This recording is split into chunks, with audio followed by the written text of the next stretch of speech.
Yes, Wagwan people. Welcome back to Afriq 24, and we are back once again after missing out for one full week Apple in the international break.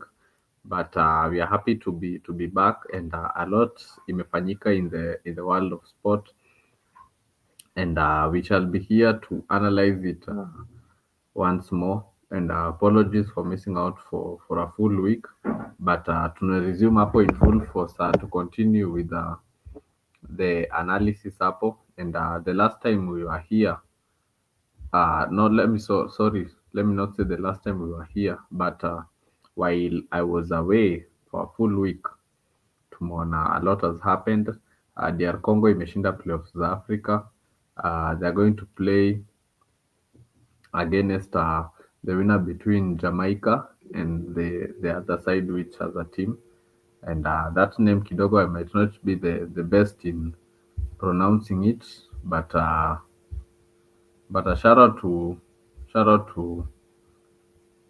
DR Congo. They deserved hiyo ushindi yenye walipata, and we give them their flowers hapo DR Congo. And for Nigeria, let me just say that they still have a long way to go. Wako na squad poa, but they have to make some few changes if they are to challenge for anything. They have to make some few changes hapo, because as it stands hapo kidogo, Nigeria isn't doing well as they think, and they have big names hapo. And somebody like Tosin is somebody who can do a job for Nigeria, but I don't understand why Tosin Adarabayo doesn't play for Nigeria. But either way, Congo, shout out to Congo, na watu wamecheza poa. They have shown that these guys can put in a good performance, and them going for the playoffs. Uh, I still think it's unfair for Europe to have four playoff slots, and two from the rest of the international countries, because four slots are a lot for Europe.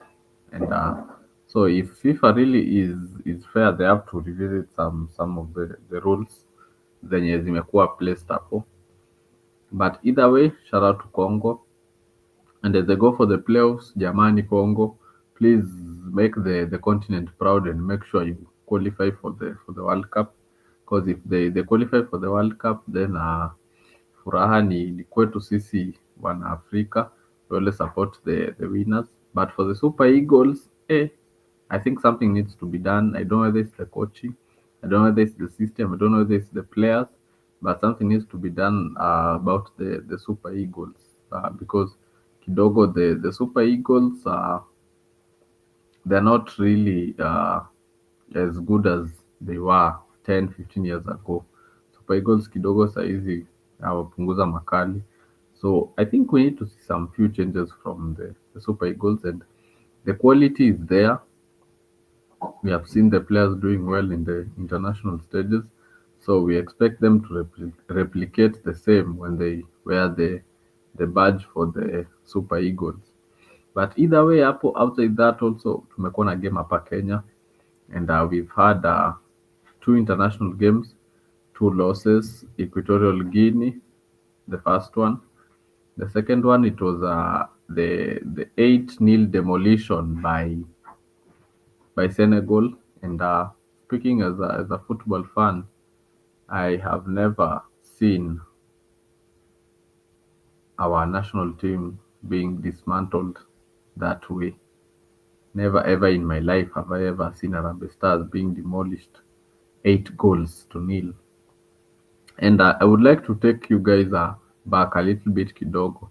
There was a time that Benny McCarthy spoke about the game which we played, Kenya versus Gambia, and he said that Chan games we play the local players, say the other the qualifier, the friendlies nini, we play our international level, the international players, because I spoke about uh, after the game na akasema that if we play like ile back four yetu ya Chan, ile ya Bandi, Sili, By that time, I think Omija was still in the country. Bandi, Sili, Omija, and Abud.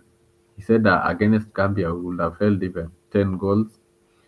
But by that time, I think tulikuwa adrenaline because we saw our Chan squad was playing well. So we saw hiyo squad yetu ya Chan is the one which can go toe to toe with not toe to toe. Our Chan squad is better than the squad ya international players. So we feel as if that's the best squad to compete on the international stages. But for me, to agree with what McCarthy said, because enyewe, truthfully speaking, even if we play our chance squad and we say we are not calling any international players, we still have a long way to go in terms of football. And the biggest difference between us na ile Senegal squad yenye ilituchapa ni quality. The quality of their players is higher.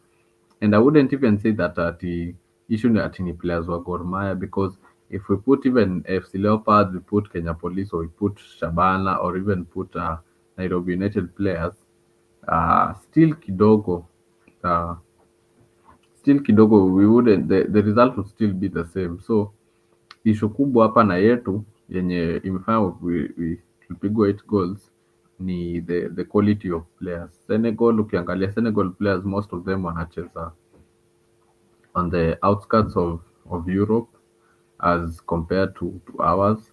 So if I look at their system and their way of scouting their players, we if we are to compete against sides like that, we have to adopt the same policy that they are using.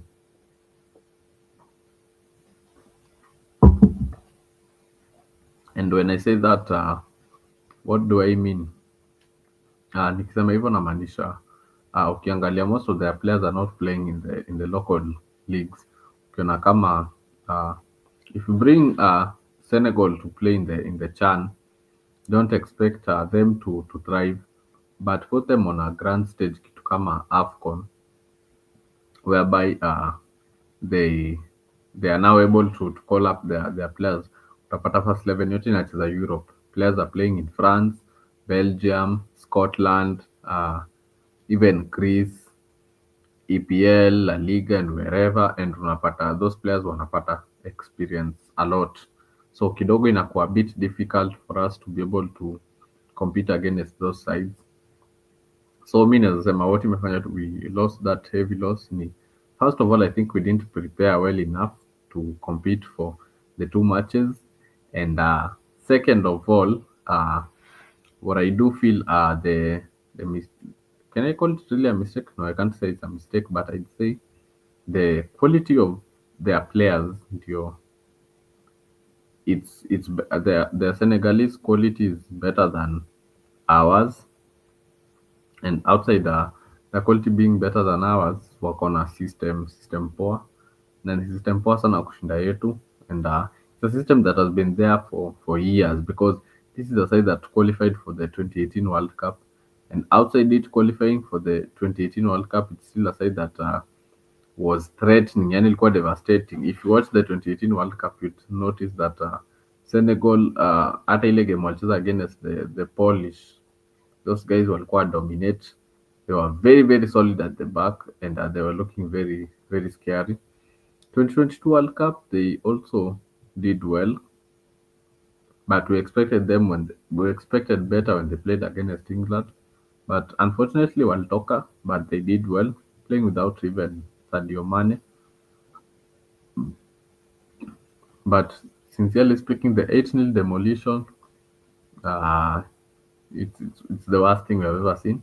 You can't blame McCarthy, you can't blame Atio players in your goal, because if we say that, even if we put players from Shabana or FC or anywhere else, I still think bado tungepoteza the game that we played. But either way,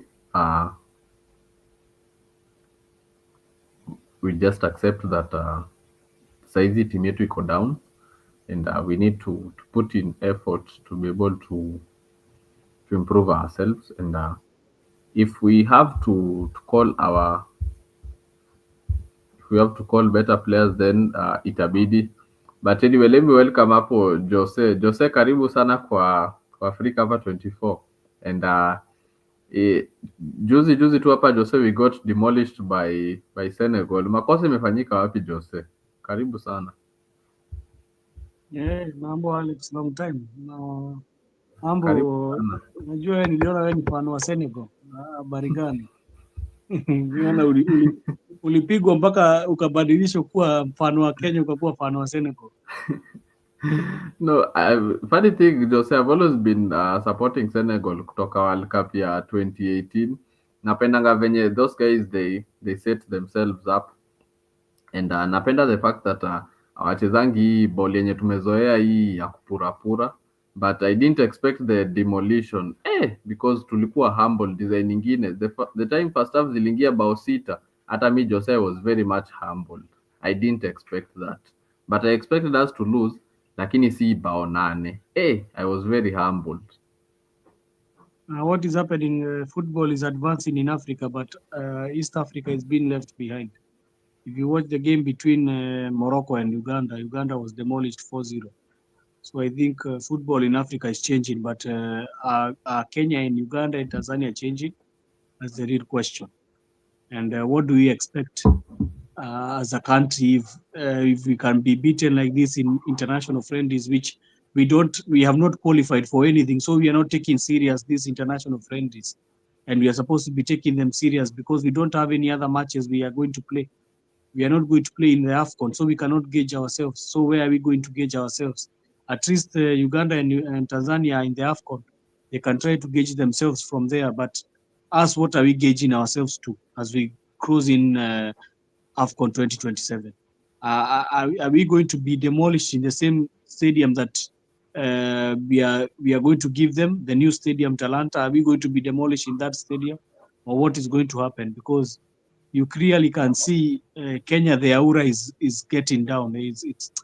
I don't know what is the problem, because we have been saying that we have had the coach, the technical bench, which is working. So there is no problems. You have been hearing about funds or nothing. So it's up to them to tell us what is happening. It's up to the players to tell us what is not going on, because this is a joke. How can you be beaten 8-0 in a friendly, even though you could have tried, tungepigwa hata kama ni tatu ama ine, tungekuwa tunasema angalau you tried. But it means you have gone down, because the Senegal that beat us in AFCON 20, was it 19, 2018, 2019? 19. The AFCON that the Senegal that beat us in AFCON is a different animal, because that one we would try to maintain it. So it means, are we down in players, or what are we doing? I don't understand. I think we are going reverse. Instead of going forward, we are going reverse. I think us hosting the CHAN, and even though there were no international players, we could have tried to take from that positivity and continued with it in the men's team. But I think these players wakiambiliwa pesa ndio wanaweza cheza. Hakuna kitu ingine, wakiambiliwa kuna pesa watapeana, ndio I think they show up for the games. It's a sad day for Kenya's football, because we always thinking that these guys sijui kama hata wanasikiaga vibaya. Do they even feel bad wakipigwa 8-0? Because I don't think even anybody should be talking about being a Harambee Star football player after they are thrashed that 8. I think they should, sijui, lakini mambo ni ngumu. Okay, asante sana Jose, and I think Jose, you have raised a very very important point hapo, and I didn't see it that way. The fact that umesema football in Africa is growing, but it seems East Africa we are being left behind. And let me bring the point that I was watching a documentary, I think about a day or 2 days ago, about Comoros, and nimelan that Comoros they are sending not they are sending they are scouting players who are playing in the European leagues, who have some, let me call it they have wako na nini, they have an option for playing for Comoros because wako na nationality ya Comoros in them, so they are scouting those players and they are assembling them, and from there is where they are creating a team. And I'm seeing also the same from sides like Equatorial Guinea, let me say sana sana West Africa, uh, hizo sides za Equatorial Guinea, the Gambia, the nini, I'm seeing them, they are trying to bring in players wenye wanacheza in the European leagues. And tukirudi to the 2022 World Cup, the Morocco side yenye ilifika semifinals, no player was playing in the local leagues. All of their players, even the coach, wote walikuwa wametoka from the European leagues. So my question is that the way forward for us, Jose? Because after we were beaten, nilikaa chini na nikaona, I was trying to look at it. Is it the quality of the players ndio iko juu kushinda yetu by far, or what is it? Should we adopt your policy ya the likes of Comoros, the likes of Equatorial Guinea, and let's say West Africa at large? Because from the looks, naona ni kama that's what is working, and for us I think we are adopting more of bringing our local players and trying to incorporate some few wenye wanacheza from majuu. Well, but I think we have been doing that. We have been bringing players from abroad to play for us, but when they come to play for us, they are not showing up. So what I can really say is the problem is with the players. They are not showing up for any game. They look they look a bit lost. I don't know what is wrong with them. The morale is not there. You cannot see anything you don't see even the winning spirit in that team. About what you are talking about African teams and how they are changing. We have a country, I don't want to look down upon countries, but we have a country like Cape Verde. With the small resources, Cape Verde is in African Cup. They are going to raise it for World Cup. What are we? We with all the resources we have we entered African Cup? We're not in African Cup. Well, look at the countries like Mauritius. They are now in AFCON. But are we being drawn in that AFCON? No, because I think we have tried to tackle the issue of players being given merit without even being able to play the football. I think that one has gone. I think the problem is these guys are not serious. That is the only issue I can tell you. Because the technical bench is there, but these guys are not serious. I don't think these players who are playing for Kenya, they are serious. At all, at all, at all. Because if they were, I think they could even be now banning up, because how can you be beaten 8-0 in a friendly? How? And even you did not even score even one goal. You did not even score even one goal to console We didn't yourselves. even look like we were going to score, even shot I on see that target. game. Even I did not. It's better I did not watch it because I could have become furious. I watched the highlights. I reached the highlights half of the highlights when they were going for halftime. Even I felt I'll not watch it again. The humiliation was already enough. Yani tunachezewa mpira nyuma, hakuna mpira inatoka nyuma. All the possession iko side yetu. I felt really bad that bwana, kama football haitawezekana bwana, afadhali tu stick na sports zingine juu sasa itakuwa ni tu kama pesa tuna waste down the drain. Then when you come out from football, you come to other sporting activities like rugby, and you see how the Lioness fared well in the rugby. They reached the semi-finals. They were playing against South Africa, a team which was very strong. But they played, they beat Zimbabwe, they beat Uganda, the arch rivals, they beat Ghana.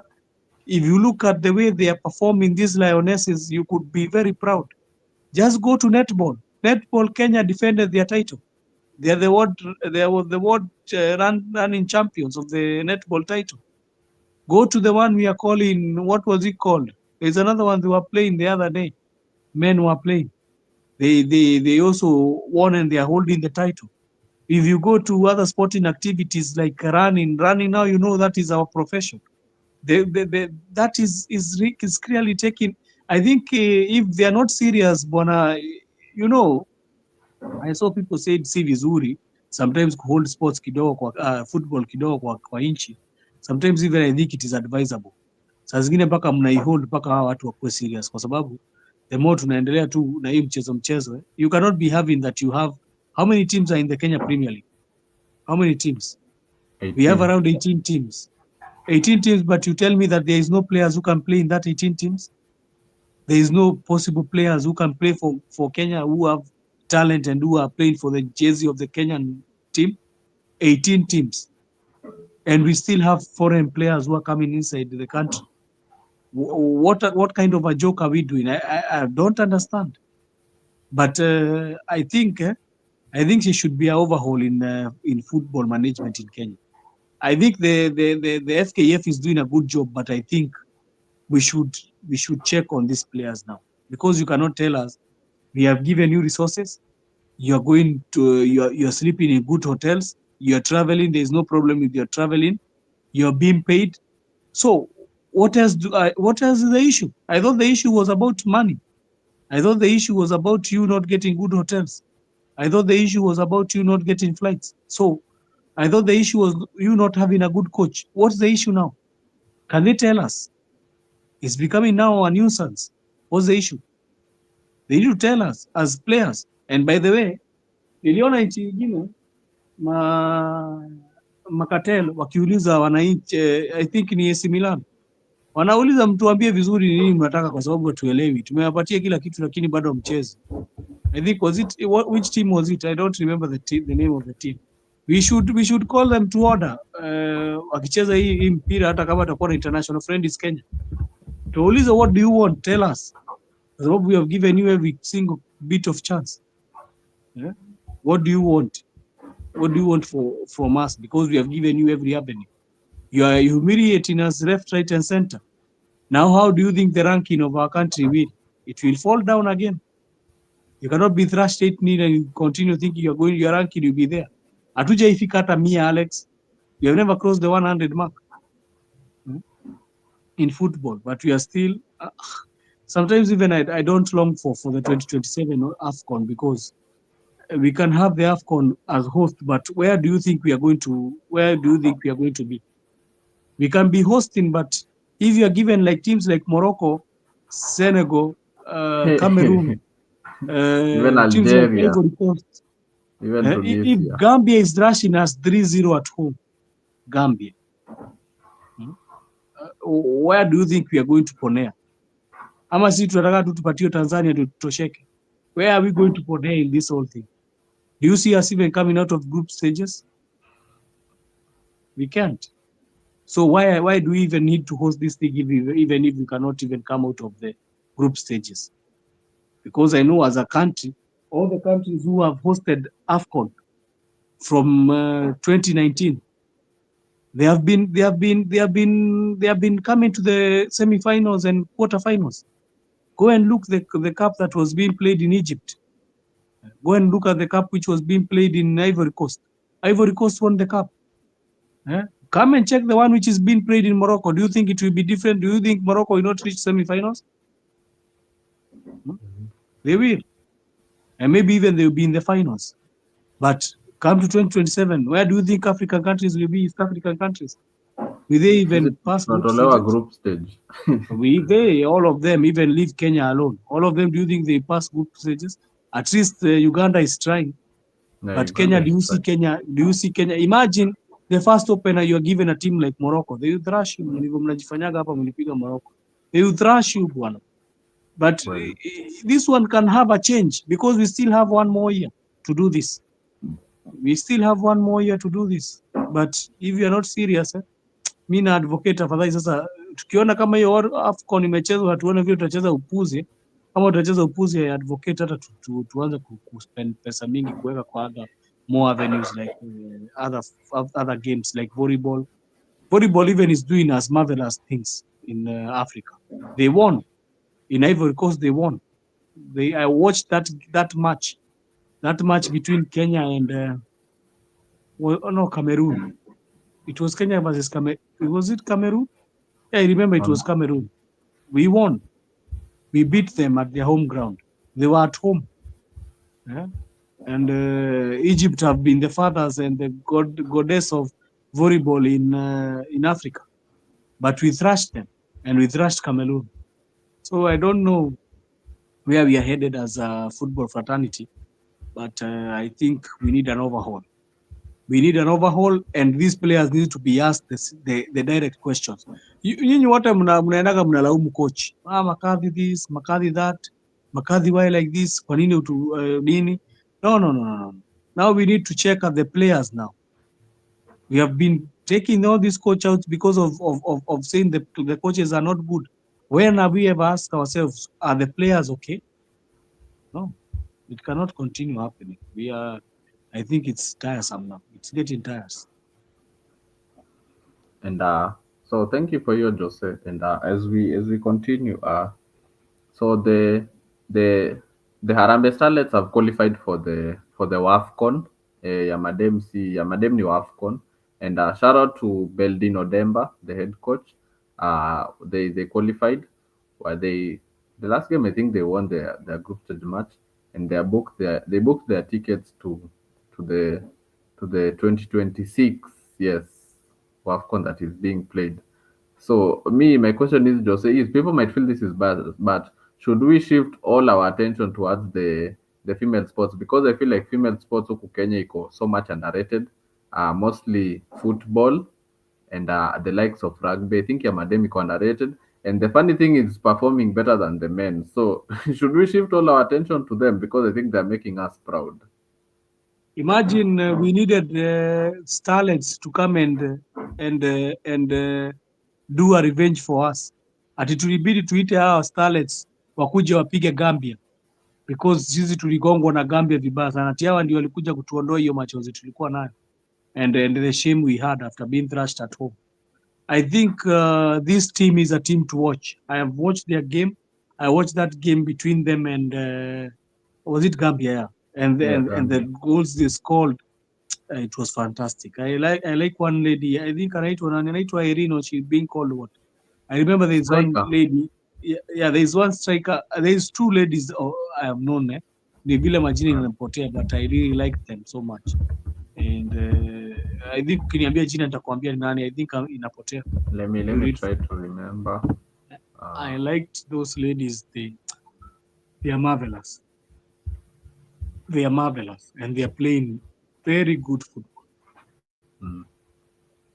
So I think So if they are performing, we need to give them support.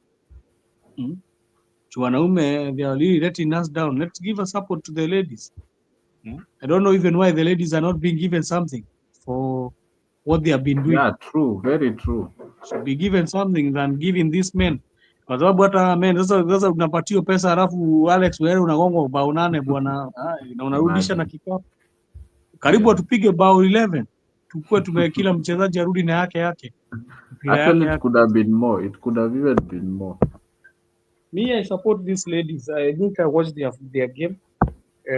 I know it is not going to be easy. Our AFCON will not be easy, but at least they have qualified and they are going to show their readiness. And they are going to, I think, where we need to be played? Morocco? Yeah, Morocco. Yeah, I think anaitwa Mwanalima Adam, the striker. No, not that. There's another one. There's another Mwanalima. one. There's another. I think she's in wing. Alikuwa either ni number was she? I remember. Was it number 7 or 8? I remember. She was a very good player. Na kuna pia ule alikuwa anachenga. Uliona ule alishenga? Alikuwa anawaangusha side kwa side. I think I'll come with the names in another podcast when we have another show to tell you the names. Okay, because inaweza kuwa ilikuwa. But you can tell me the one who scored. The one who scored. You have the game. You can tell me the one who scored. Mwanalima Adam. The second and the third? Mwanalima Adam, and I think Charlene Opia. Charlene was it? Yeah, Charlene. I'm talking about Charlene. Opisa. Yeah, Charlene. I'm talking about Charlene. That lady did marvelous. I know Mwanalima Adam, I know, but the Charlene I think Opia. Opisa. Yeah, Opisa. Yeah, I remember that name. Hiyo ndio ilikuwa napotea. That lady did marvelous. I hope you saw her play. I loved it. She scored the 2 goals, ndio? Yeah, she scored the 2 goals. I remember she's the one who scored the 2 goals because I had her name Vile nilikuwa nasahau na jina. Unajua ile jina inanichanganya na hii ya rugby because I was also watching the rugby. It was fascinating. Unajua mimi ni mtu wa rugby Alex. Kwa Mm. ninapenda kuwasamba kule kwa kiwanja, mimi ni mtu wa rugby. I love watching rugby and it's fascinating also. But what you have said is true. We should, if men are not performing, let's trail all our guns. Sasa hata tutakuwa tukiangalia game gani kama sisi Chelsea AFCON, si afadhali tuangalie Tofauti ya WAFCON. madem, Tuangalie itabidi tu WAFCON kwa tuone ya sababu kama madem WAFCON wafanya nini? Mm. Hivi sasa tutakuwa tukishabikia Morocco. It's not your team. True. Tunashabikia Senegal. It's not our team. Ati ikifika AFCON ati unasikia mtu akisema na sisi tunaangalia ile timu inakuwa friendly na Kenya sana, tuangalie Tuna ile support Kenya Mbumo, sana. tuna support Mbumo na Hakimi. Ati imagine the last game of CHAN tulikuwa tuna support Morocco, hatutusupport timu yetu ikuwe ndio iko finals. Ati ndio tulikuwa tuna support chukue ikombe. It's such a devastation. It's devastation after devastation. But I know one day it will end and we'll have good things to talk about. I know. Okay, and asante sana kwa hiyo Jose. We move on swiftly hapo and DR Congo walitoa Nigeria kwa the African playoffs and they are going to play in the World Cup playoffs. Hii itachezwa March, I think it is in March, and they are going to play the winner between Jamaica and there's a side iko na name that I don't know how to pronounce it, but so for me naona DR Congo wamecheza poa. I didn't expect them to beat the Super Eagles, but they played well. They deserved the win. Even the penalty shootout, they were just being vindicated because they were the threatening side against Nigeria. And right now they are in pole position to qualify for the World Cup. So question to you Jose, how impressed are you with DR Congo considering hata huko kwao kuna vita ni nini?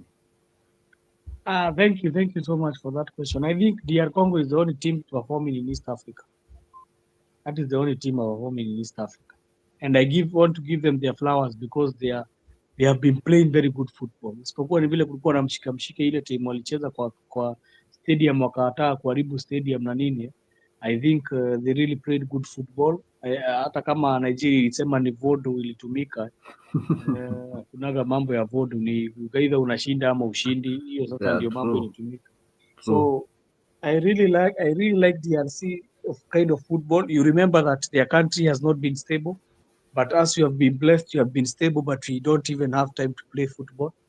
We cannot know. But I think also most of DRC playing stuff comes from outside the country. No, there are people who True. are playing in certain kind of leagues, and unajua wengi wao wamebarikiwa sana, wametoka nje ya maligi wanacheza huko, kwa sababu unajua DRC watu wengi wameanza kutoka hii. You know, when a country has war, you find so many people go to foreign countries to evade the war, so they become like players there, and then they come back to play for their national team.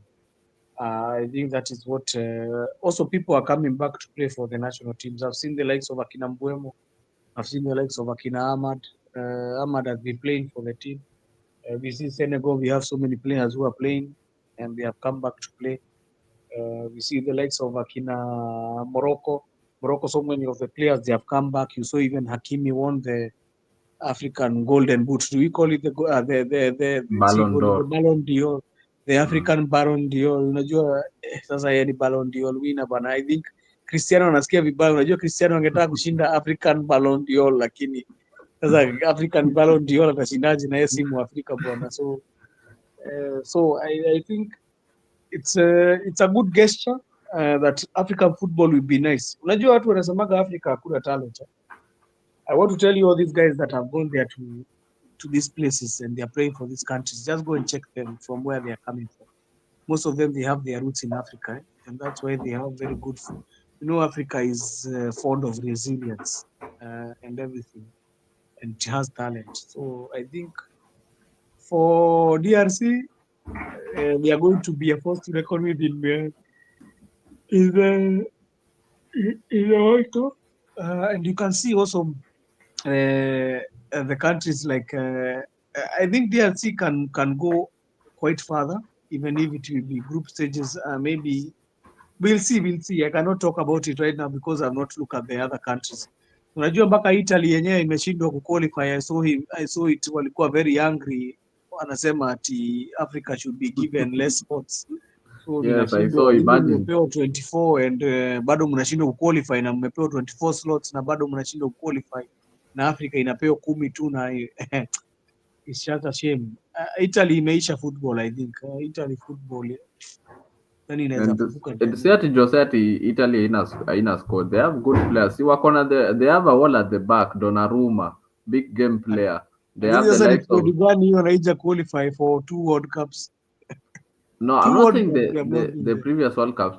They have a good squad. Shida ni the coach ndio ata get the best out of the players because huko midfield uko Kocha na mtu wao ni kama nani? Sandro Tonali. Sini Gattuso huyu mmoja mwenye alikuwa acheza ball ndio alikuwa anatoa hizo comments. Gattuso Gattuso mmoja. labda alijitusu sasa hii wakati ya Harry Kane anafanya kwa mpira, lakini Italy are playing even next World Cup, sioni wakiwa hapo, mimi sioni wakiqualify.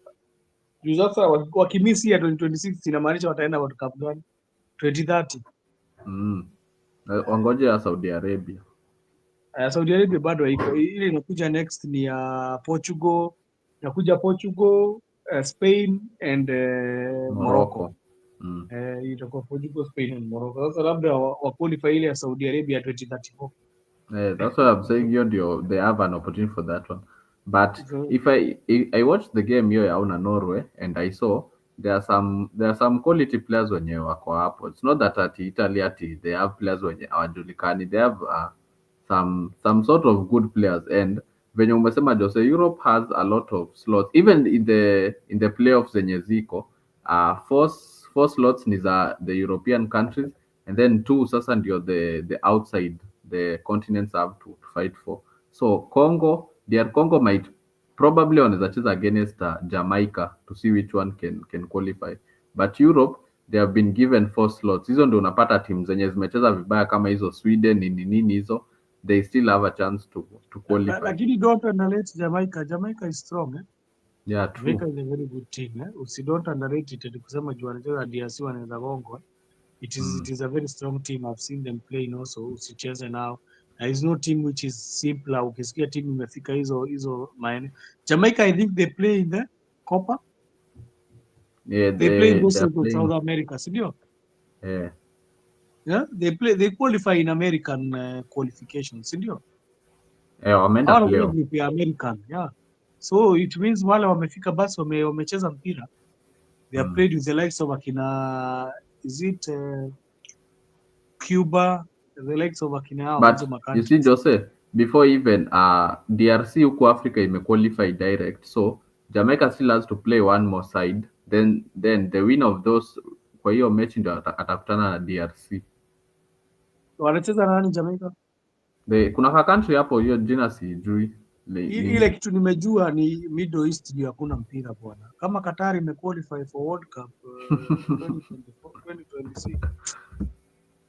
Na ndio nakwambiaga Urunga aache kushinda akichipiga kifua hapa, hakuna timu zinacheza. Wamequalify. Qatar has qualified for World Cup. Mm. Huh? Yes. That's why I told you Africa inakuwa kinyang'anyiro. Kinyang'anyiro. If those African countries can be shifted to that part of the region, Asia, I think ni timu mingi sana hazite. Unajua Asia we have the likes, the only dominantable people there are Japan, Japan. and South Korea. South Korea kiasi. You go and find the likes of Israel. You go Mm. there, you find the likes of akina Saudi Arabia. Mm. Which other ones? Sasa hizo zingine nianza kuuliza kuhusu Jordan, nianza kuuliza kuhusu Iran. Lakini Iran ni kamoto, Iran kalipiga TZ. Mm. But But I feel like Iran places like si those tunaumaga one, Iran. Si tuliuma Iran, tunaumaga. I feel places like those ones, sides like Senegal zinaweza thrive easily. Hata sisi tutashinda, tunaweza qualify virahisi sana kama tuko hizo parts. Lakini Africa, unaona sasa Africa has how many countries? 54. But we are given how many spots? I think we have 9. So playoffs if Congo qualifies, will bring 10 teams. But so So far we have how 9. many countries are in Europe? Europe has less countries. I don't have the exact figure, but they have less countries. Just check there. Just Google there. You tell me how many countries are there in Europe. Countries. Tuone kama hizi vitu zinakuwaga fair. They are not fair. Tuone kama hizi vitu 44 zinakuwaga fair. countries. Eh? 44 countries in Europe. And 44. they are given how many spots? Let me see the European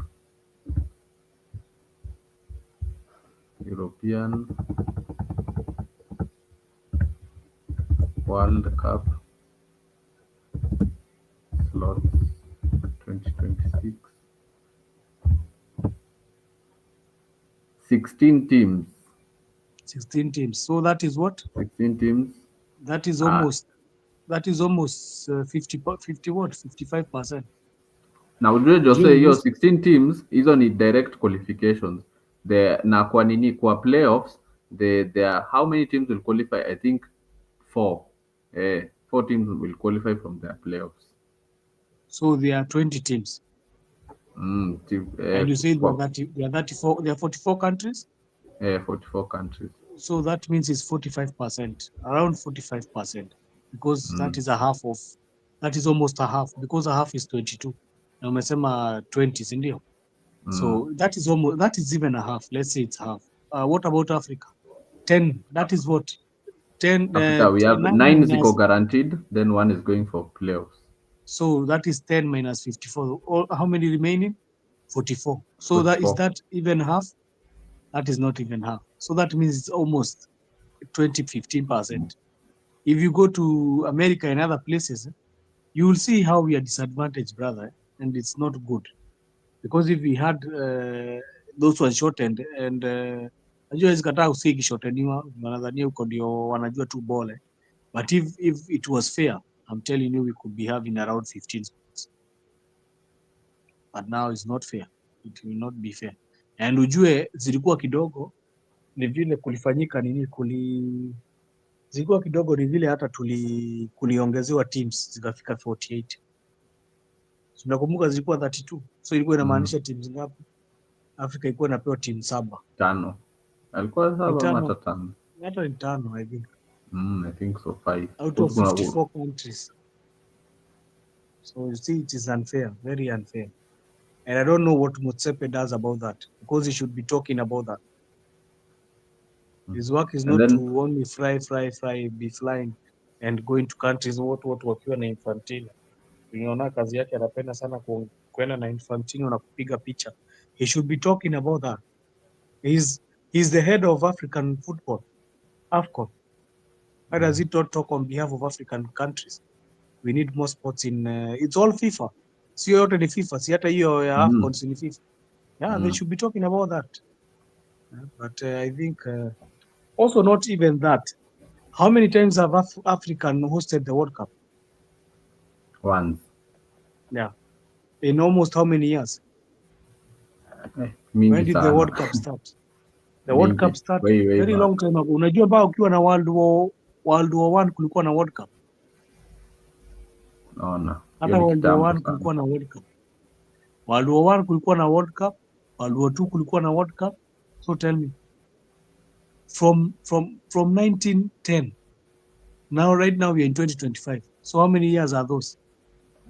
Mingi sana. Around 100 and something years. Ati tuko tumechezesha 2 World Cup once. And they are proud kusema ati African hosted the World Cup first time in South Africa. And I think Jose, the ile World Cup Africa, I think has to be the best, if I'm not wrong. Because it is hosted only once. It was still only once in a lifetime. African has never hosted World Cup. I think they thought even we could never host hiyo World Cup ndio nadhani ilishika kabisa. Sasa hivyo ndivyo kuko nani, we are disadvantaged in football, Alex. In terms of football we are disadvantaged. Na si ati CVC facilities hatuna. We have them. If it is building of stadiums, hapa Qatar hata hakuwa na kitu wakitengeneza hizo vitu. When they were being given the hosting of World Cup, they had not built even stadium, even road facilities, even infrastructure.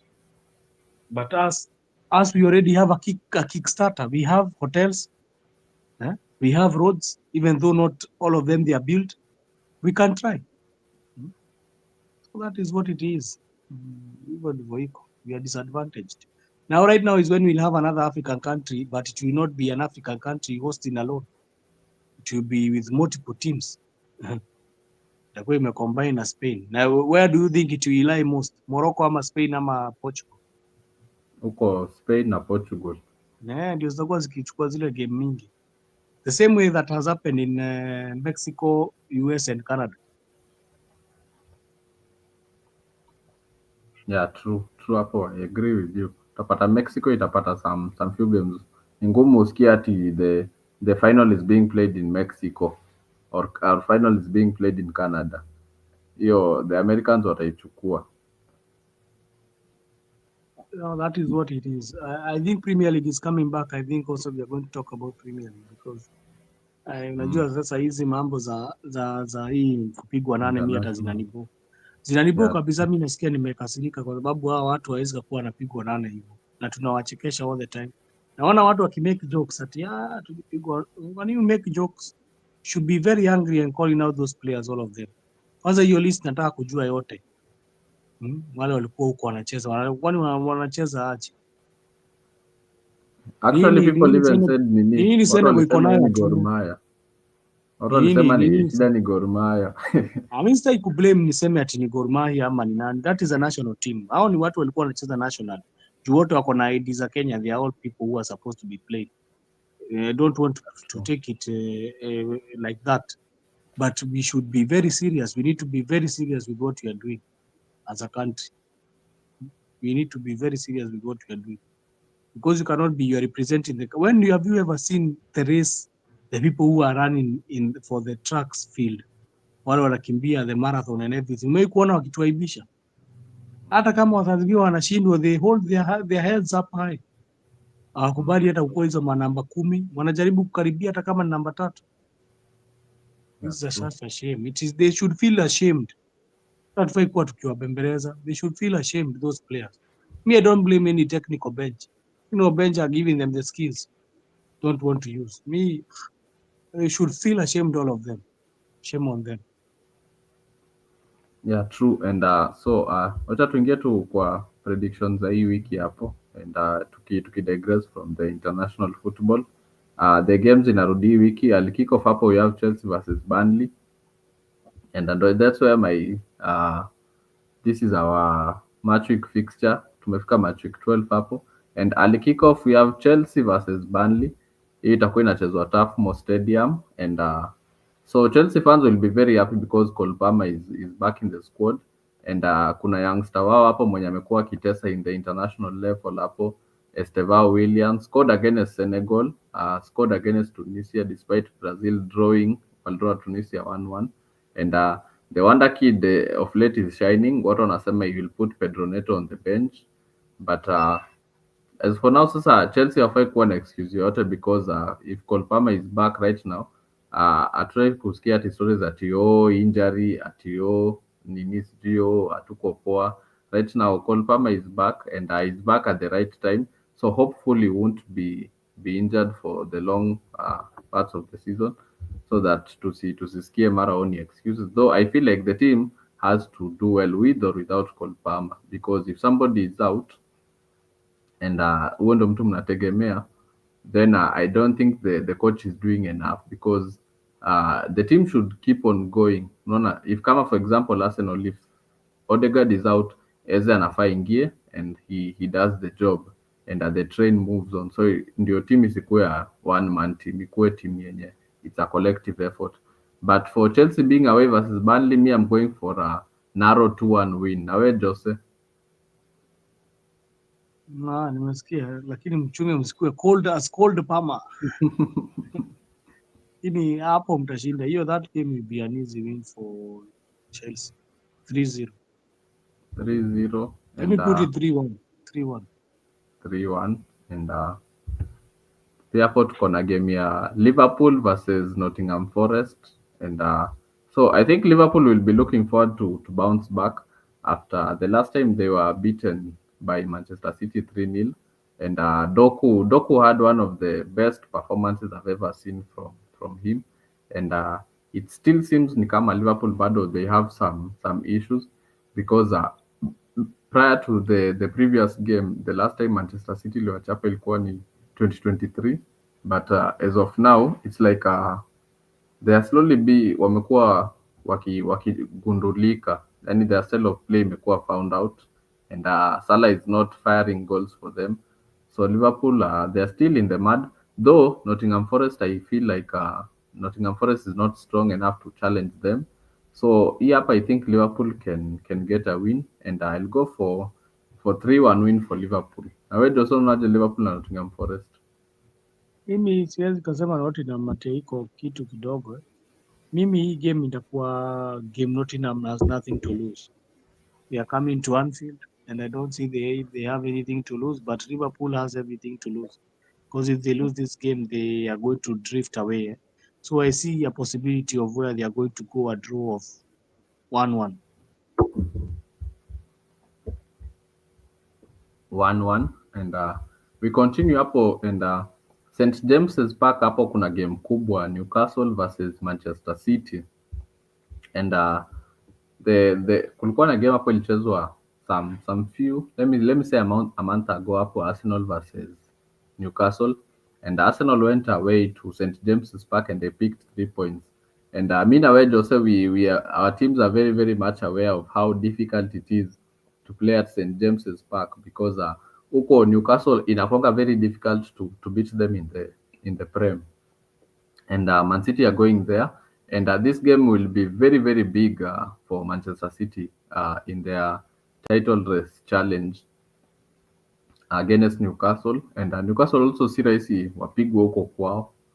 Uh, but for me, I will back City. They have to keep up with Arsenal, and Erling Haaland is scoring goals for fun.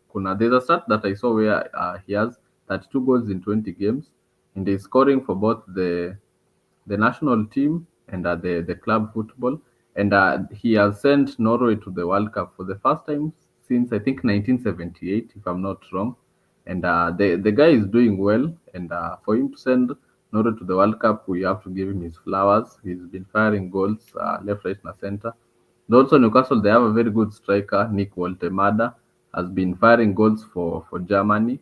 So this is going to be a very good one to watch. Newcastle ni ile timu yenye nasemanga Jose, their players are bullies by natural. Ukiangalia midfield hapo iko na Tonali, iko na Gimares na iko na Jolinton. Those guys are naturally niseme bullies, because it's very difficult to play against your midfield three yao.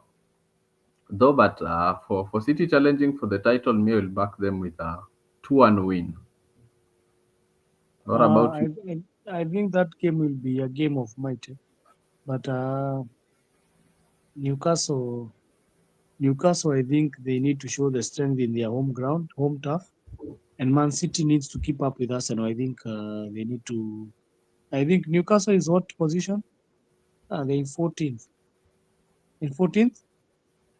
So I Yeah, think yeah, this one will be this 14. one will be a tough match because Newcastle needs to lift from 14th. But I see a place where Man City is going to beat Newcastle, and I'm going to go with a 2-1 win for Man City. 2-1 win for Manchester City. And we continue. We also have Bournemouth is up against Newcastle. And Bournemouth here, Jose, they West have a Ham, player that I. not Uh-huh. Newcastle. West Ham, West Ham, West Ham. You have said Oh, sorry, Newcastle. sorry. Sorry. Bournemouth iko up against West Ham. And Bournemouth wako na player that I admire so much. I call him an African giant. Me always rate our own players. And I'm always happy when I see our players doing well. And I saw when Rooney juzi amecompliment hapo some African players. He was mentioning top five. And I called said Mbumo, if I'm not wrong, he also said Semenyo. So Semenyo ni player mwenye nimerate sana, and feel like he's a player mwenye anafanya poa hapo Bournemouth. And Curtis was texting me juzi, and she was saying that Semenyo is an Arsenal fan. So Curtis is fancying a January move for Semenyo to Arsenal, but we shall see how it shall happen. So Bournemouth against West Ham. Feel like Bournemouth ni side poa sana. They have a good squad hapo kina Krupi, and the likes of Adam, and wanacheza poa. though West Ham ni side yenye iko inajaribu ku is a side that is on resurgence. Walikuwa wame fall off, but and Nuno Espirito Santo, they are trying to slowly revive themselves up. Wako na kina Paketa is trying, they are doing a good job hapo wakitry kupick wins. Some weeks ago walichapa Newcastle, and right now hapo kina Boyne is also trying for West Ham. So this one is going to be a difficult one, but I see Bournemouth getting the win for the fact that they are home, playing at Vitality Stadium. So I'll back Bournemouth for a 2-1 win. I think for me, I'll take a 2-0 win for Bournemouth. I think being at home, and also they have good players like the likes of Akina Semenyo. I think Semenyo, Rooney had called him and said Manchester should sign him. I think he's a good player. I don't know about Curtis. Unajua Curtis atasema ni Arsenal ana fan wa Arsenal, lakini yeye anachezea Bournemouth, utasemaje ni fan wa Arsenal? So I think I'm going to go with a 2-0 for Bournemouth. 2-0 for Bournemouth. And so we continue. Hapo we also have Leeds at home playing against Aston Villa. And this is also going to be a good one to watch, Hapo. And I'm going to back an away win for Aston Villa. I think Hapo, after that early scare in the early game in the season, I feel like right now Unai Emery imebidi aamshe team, and as for now, I think Unai Emery has to pick the 3 points, because anajua hata he has to try and keep up with the top, let me say top six. So I will back an Aston Villa away win, and they have to get it. So I'm going for a narrow 1-0 win for Aston Villa away win. Na wewe unaonaje, Jose? Aston Villa iko namba ngapi na Leeds? Aston Villa, let me see hapa kwa table. Aston Villa is in position 6. Uh, Leeds is in position 16. Leeds is in position 16. I see a draw. Mi nataka tupite Aston Villa if possible. So I'm going to go for them to a draw of 1-1. We're going for a draw hapo. And we also have Arsenal versus Tottenham. This is a Super Sunday North London derby, and this is the game yenye inakuanga very, niseme aje, it's a high risk game hapo, and it's a game whereby hizi the two fan bases ndio zile ambazo zinachukiana sana. There is a very very big beef in North London between Arsenal and Tottenham. Though of late Arsenal imekuwa ikidominate the North London derby, sika kitambo 5-6 years ago ulikuwa unapata Tottenham inashinda home, Arsenal inashinda home. So ilikuwa both teams were picking points at their home grounds, but ilifika point Mikel Arteta became so dominant, and Arteta always picks 3 points up against Spurs. It doesn't matter the coach, it doesn't matter the ground.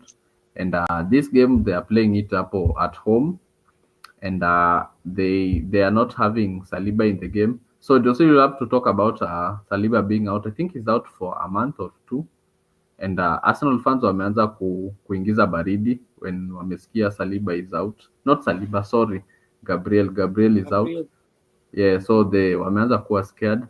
Though I still will back them to get 3 points against Spurs, because I feel like Spurs are not really creating much at the front to trouble teams, and at the back they're giving away simple chances. Ukiona hata ile bao yenye Chelsea iliwafunga ile ya Caicedo, even the one which Mbumo scored, utapata both of those goals zenye wamekuwa wakifungwa ni bao zenye they had an opportunity to prevent, but they playing from the back, and they feel like imewacost mabao.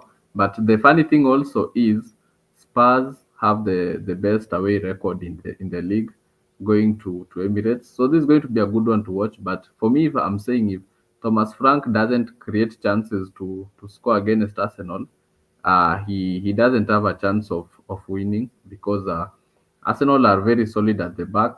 both of those teams zinatumia set piece, but Arsenal are the ones who are now the real set piece merchants. So if Spurs are to trouble Arsenal, they will have to push forward. They'll have to create. They'll also have to be solid at the back. But I'm going for a narrow 1-0 win because I expect Arsenal wafunge set piece and they pack the bus as always. Anyway, Jose, unaonaje hii game?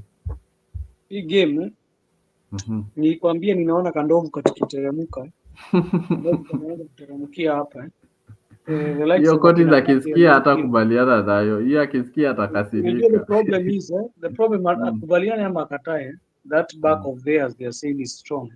Already one guy is injured, and that guy has been so dominant in their back defense. So I'm seeing a place where they are going to go a draw between Tottenham and Arsenal, because all of them Arsenal needs set pieces. And who scores the set pieces mostly? Gabriel, It's the Gabriel. defense. Yeah, and you see the height in Arsenal helps them. But if you see the likes of Akina Gabriel upon an injury, I think it will be difficult for Arsenal to score in games like that. Uliona hata si tulifunga Tottenham na nini? Set piece. Yeah, Delict. because the last goal was set piece. So that's why I'm telling you, Arsenal to score Tottenham itakuwa ngumu sana kwa sababu ya hizo set pieces zitakuwa zimeumia. So I'm going for a draw of 1-1. I think kuna mtu atakataana na mimi, but I know it will be a draw for 1-1. Okay, asante sana. And we move on swiftly. We also have Manchester United is up against Tottenham. No, sorry, Everton. They're up against Everton at home, and so Amorim will be looking forward to build on what he has started, and wamekuwa wakicheza poa. Sin Lamens, I think, is one to watch, and he's been making good saves up for United, and so I think as for now, United fans will be very, very happy seeing that Onana is gone and Lamens ako hapo, and he came in, does the job for United. Mbumo ameanza kufunga, he has 5 goals in the league, and Kuni also is doing well. So I think for United, they are slowly trying to pick up points and try to stay in the top 8. So I don't think Everton will be much of a big task. Though najua Everton is not an easy side to play against. Kina Jack Grealish, those guys are not easy to play against them. They will cause some sort of trouble. But I think the best Everton can do is a draw. But I'm going for a narrow win for United. I'm going for a 2-1 win for United. Yes, for Manchester, that game will be interesting, and it's very good that you've talked about the likes of Akina Boomer. Me, what I'm going to talk about is defense. The like of Akina Lisandro Martinez is back, and we know he can hold the defensive well, the role well. So this game will be, it's good that Manchester United played some heavy games in the opener. So I think now it will be easy for them because they'll be playing these games which will be not harder for them like the big teams. So I'm going for a win. We are going to win in Everton grounds. I think we are going to win a 2-0 clean sheet. I think Lames will keep a clean sheet this time round. It's not easy because they have Akina Haaland, Akina, it's called who, Kina Grealish. Grealish, Yeah, Abeto. but it's not going to be easy. But I see Lamens keeping a clean sheet because if Martinez is going to be back, and they are going to hold it down with Delete. Delete has been playing very good football of late. I've been seeing him playing very good in the back spaces there. I think that one we're going to have, and also it will be at home, so there will not be too much pressure like that. Kama tungekuwa, so I see a win of Manchester 2-0. Manchester 2-0. And we also have Brighton, which is up against Brighton versus Brentford. And Jose, you always back Danny Welbeck to score. So Brighton is up against Brentford. And this is also going to be a good one to watch up because Brentford, their coach Apo Keith Andrews has been doing well. And it being his first time as a coach, I think the guy anafanya poa. So Brighton versus Brentford is going to be a good one to watch. But for me, I'll back a draw. I'll back a draw, and I'm seeing two people to score: Danny Welbeck and Igor Thiago mwenye uh, anachezea Brentford. Unaonaje hiyo game Jose? Do you still back Welbeck to score? Nilikwambia hapo huwezi kukosa bet yako. Ukiweka tu Welbeck to score utapata tu kakitu. So I'm going to put Welbeck to score and I think the game will go to 1. I see a win for Brighton. It will go at 2-1. It is a difficult one because Brentford si rahisi, but I see the home advantage added for Brighton. They can get a 2-1 win, but I see Welbeck will score 1 goal in that game. Welbeck will, okay, Welbeck to score. And tukimalizia sasa the last prediction we have Fulham versus Sunderland. This is also going to be a good one to watch. Fulham against Sunderland. We saw what Sunderland did versus Arsenal. Ndio hao walifungua the title race hapo. Fulham walitetemesha title race not Fulham, sorry, Sunderland. Walitetemesha title race ya Arsenal, and this week they are playing against Fulham. So it's going to be a good one to watch. And I will back a draw because Sunderland were away. I don't expect them to get the win versus Fulham, but I expect them to get a draw. Unaonaje hiyo game Jose ya Fulham na Sunderland? Ningetaka Boni akuwe hapa juu angefurahia sana. Lakini sasa ako frustrated kwa sababu ako between two teams, Fulham na Sunderland. But I see a Sunderland win of 2-1. I see like they're going to cause mayhem in that game. But me, I can opt for a draw. Draw will be good, but inaweza ona Sunderland ikishinda. But for me, a draw will be good for me. But I see a 2-1 win for Sunderland. 2-1 win. So, and I think with that, Jose, to may come to the end of today's show, and let me big up everyone who is watching me on all platforms hapa, on YouTube, on X, on Facebook. Big up to everyone mwenye amenijoin hapa live, the 22 of us wenye tuko hapa live. Thank you for joining me for tonight's show. I appreciate you all, and we want to grow this platform hapo ikwe big hapa, whereby we discuss football matters zenye zina happen in and outside the country, across the globe, because football is a sport that unites the world. And for us here hapa on Africa, we want to build a football community. And without saying much, thank you, Joseph, for joining me tonight, Upper, to give the predictions and discuss the international football games zenye zimefanyika. And as I close the show, I want to honor someone who has retired today, who goes by the name Fernandinho. Fernandinho at Manchester City, ile time ya Guardiola in the 2016, 17, 18. One of the best CDMs in the game, ameretire leo. So I will give him his flowers. Nimse amecheza poa sana for Manchester City and Brazil. So him retiring today, shout out to him. He has done well for Manchester City. He has won the trophies. And without much, let me give you, Jose, a chance to give us your closing remarks to funge show. Yeah, thank you, Bwana Alex, for giving us this opportunity to come to talk about sports here. I really appreciate the time, and I really want to give my flowers to Fernandinho, lakini kuna siku tuliwafanya vibaya, kuna miaka tuliwafanya vibaya Fernandinho, tulimkunja kumkunja, but I give the flowers to him. He has been a good footballer, and I want also to appreciate Hakimi for winning it was well deserved. That one is a well deserved Ballon d'Or. So I really want to congratulate his winning in that